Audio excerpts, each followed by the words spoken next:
"3 years and 3 months ago, we purchased a small, dilapidated home, gutted it, built it up, and gradually transformed it into a completely new creation.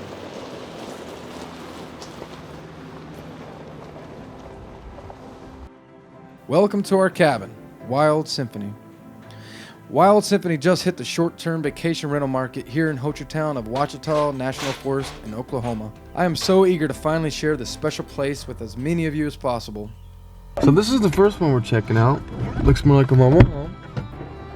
The construction of this cabin was for me more of a sculpture, a long-term art project. It was another creative avenue I took to express myself. The motif of this piece is old to new, wild to symphony. Wild to symphony. It may look quite ordinary on the outside, but on the inside, it looks different than any other cabin around. As you enter the front door, you will see 5 large hand-hewn oak posts, my pride and joy. They are reclaimed from a 150-year-old barn from Northeast America. Being able to acquire these amazing timbers, worked by the hands of men that came long before me, was a huge dream of mine come true. I never saw it happening, and in fact, I already had conventional posts in place before they came into my life. Once again, God had heard my desire, so here they are, standing as pillars to a bygone era. I thank Him frequently for them. The solid cast iron wood stove is 40 years old, restored and works like the day it was made. The walls in the cabin are clad in antique 1x12 planks. They don't make boards like this anymore. The character of this wood, shaped by old milling practices and lifetimes of use and weathering, is absolutely unmatched. I lock eyes with them again and again and ponder the countless moments they must have witnessed. Each cut is its own unique artwork. The planks are separated by an elastic sealant called log chinking. I did this not just for setting apart each piece of this frame-worthy wood, but also to bring to mind the historical log cabins of old. This task was surprisingly expensive and time-consuming. However, imitation was no option. I have my good buddies to thank for helping me pull it off, or rather, stick it on. What pleases me greatly about this cabin is the large variety of wood species that composes its core. They come together harmoniously and generously gives forth a richness that even a child can appreciate. The hand-scraped hickory floors, not a single piece alike. The rough-sawn southern pine ceilings stained in American walnut. The western red cedar beams spanning the ceiling and dining area threshold. The solid 10x10 Douglas fir beam staircase, complemented by the reclaimed Douglas fir handrails.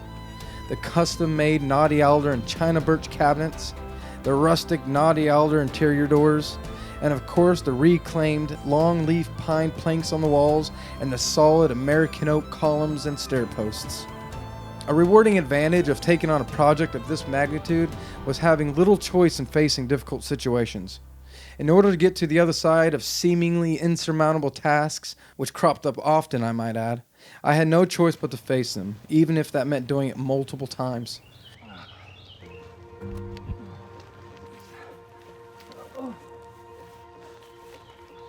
Forbearance was a fundamental requirement in the restoration of this cabin. Along the way, I had several anxiety attacks, more than a handful of physical injuries, one requiring major surgery, started seeing a chiropractor, and lost many nights of sleep, probably hair as well. Despite the constant challenges and the fact that I had a clear destination in mind, I wasn't very excited for the journey to end. The process was as good for me as it was for the cabin. Honestly, I'm a little concerned for my creative drive now that it's complete. Something especially important to me during this build, with every decision, every purchase, and every hire, was avoiding ending up with a finished product that appeared as if I was only trying to make a quick buck off the visitors of Ouachita. I wanted our cabin to enhance visitors' experience here in the Pines, not take advantage of it. So I needed time and a lot of it. 3 years and 3 months was just what it took to express myself accurately through this project. So what does this sculpture express for me? What do I want to be reminded of each time I set foot in it? What do I want my kids to one day conclude from their dad putting his all into this cabin? Since the beginning of this restoration, I was continually reminded of the restoration work Jesus did in my heart. He rescued me from dilapidation. He quite literally gutted me and opened my eyes of my sin. But He didn't stop there. He built me up into something new and strong. He saved my marriage, He saved my family, and He gave my life purpose. He may have also broke a destructive cycle in my and my wife's family histories. This is what this cabin means to me.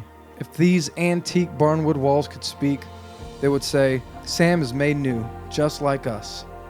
I was able to complete this masterpiece only because He completed me. I did not cut corners because He did not cut any with me. My prayer is that this cabin will bring families closer together and closer to Him. That hope, redemption, and transformation will be evoked from this cabin's interior. That joyous memories will be made that will last a lifetime. And that through this cabin, my family will be able to bless other families who otherwise cannot afford needed time of rest in the wilderness. I also pray that, like Wild Symphony, I will always look different on the inside from the world around me. That I will use the material things that God has given me to make Him more known and not to satisfy an emptiness that only He can fill.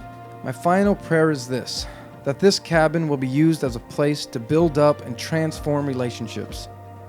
That many words of love will be spoken within. And finally, that it will be used to bring some souls to newness of life through Christ Jesus, our Creator. So welcome to Wild Symphony.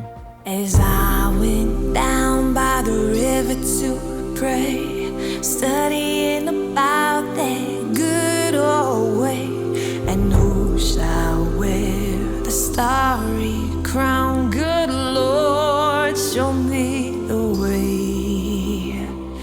Oh, sisters, let's go down, come on down. Oh, sisters, let's go down by the river to pray. So I went down by the river to pray, studying about that good old way. Who shall wear the starry crown? Good Lord, show me the way. Oh, brothers, let's go down, come on down. Oh, brothers, let's go down by the river to pray. As I went down by the river to pray, studying about that good old way. And who shall wear that starry crown? Good Lord, show me the way.